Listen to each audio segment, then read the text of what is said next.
Let's return to bushfire recovery. Tim Bull is a Nationals MP, a state one in Victoria. He's calling for more assistance for those trying to pick up the pieces, in particular those small businesses that have been not always directly affected but often indirectly affected. Well, he joins us now from Bruthen in Gippsland East. Tim, thanks very much for your time. Just talk us through what exactly you're calling for here. It's about a whole range of subsidies for anyone whose business is down 20% or more. That's the sort of mark you're picking because that's going beyond any sort of normal trading. That's going to be directly attributable in some way to the bushfires. Yeah, look, that's right. One of the major concerns we have here, including these businesses you can see here behind me now, is that they haven't been directly fire impacted, but they've suffered a massive hit economically. Right on the peak of our holiday season, all of our coastal communities were told to evacuate. And that sent people home in droves, obviously, because they heeded that advice. It's decimated our business sector. So we have this anomaly at the moment where all the business supports that have been put up are for those businesses that have had direct fire impact. They've had flames. But these businesses, many are on their knees and they need a level of support. So what we've proposed is a tiered structure to offer that support to these businesses. There has been an announcement from the federal government for assistance for these very types of businesses, those not directly impacted but that can prove year on year that business is down. So financial assistance, why is more needed? How does your plan differ?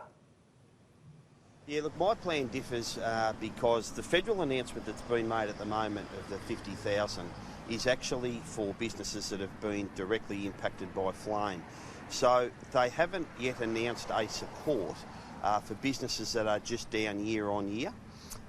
What I've spoken to the federal member, my local federal member who's a good friend of mine, Darren Chester, as recently as yesterday, but also the state government about, is extending that to businesses. And I think if we work off a BAS statement, which is your statement of fact in this process, and wherever you want to set the criteria, whether it be 20%, 30%, 40%, and we have a tiered system based on employment levels, that we can offer those supports. So what you're referring to there in your commentary is yet to be announced, but is something that we would like to see rolled out. I'll just point out here, because I want to make sure businesses know what they're eligible for. There is also a government eligibility for interest-free loans for businesses not directly affected. So yes, there's cash grants for directly affected businesses, but there are interest-free loans. They're interest-free for a couple of years and very low interest after that. So I think it's important to stress there is assistance available for those businesses. You're saying this is a grant on top of the loans. Yeah, look, interest-free loans have to be paid back. And the reality of it is that interest, while that's handy and that's welcome, interest rates are very low at the moment. But yes, they have to be paid back. What I am looking for is some recognition that these businesses have been through an extraordinarily unique circumstance and that they actually need a cash injection rather than an interest-free loan being offered to them. And I think we can set some criteria that make sure that if we put this money up and we support these businesses, that it does go to those that have been the most impacted and the most severely hit over this peak holiday period. Is this supposed to be a one-off kind of support for these businesses, or is this something where taxpayers will be expected to keep funneling money into businesses for an indefinite amount of time?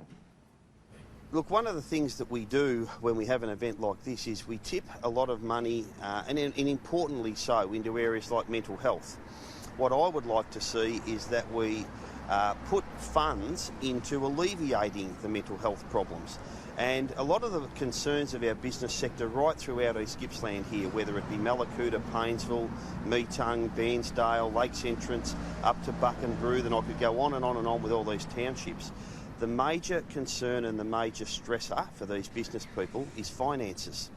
So what I would like to see happen on this, as I said, very unique circumstance where we've come off 3 years of drought and then into this fire period that's hit our peak tourist season and turned it upside down, I certainly think that there is a very strong argument there to support these business people with a direct cash handout that will not only keep the doors open for when people are coming back to our region, but will also help ease that stress and pressure that they're suffering at the moment as a result of this circumstance.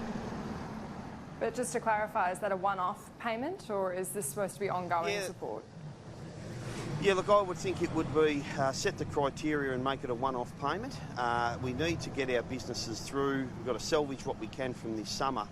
But the crunch time's really going to come in winter. We have a little bit of traffic, as you can probably see going past me now, rolling back into the town, and businesses are starting to tick over again. The real crunch is going to come in winter when we don't have the high tourist numbers and we won't have people here. That is when our businesses will really start to have a look at their bottom line and consider whether they keep the doors open. So, yes, I see it as a one-off payment to get through this year. Tim Bull, Nationals MP from Gippsland East, thank you for your time.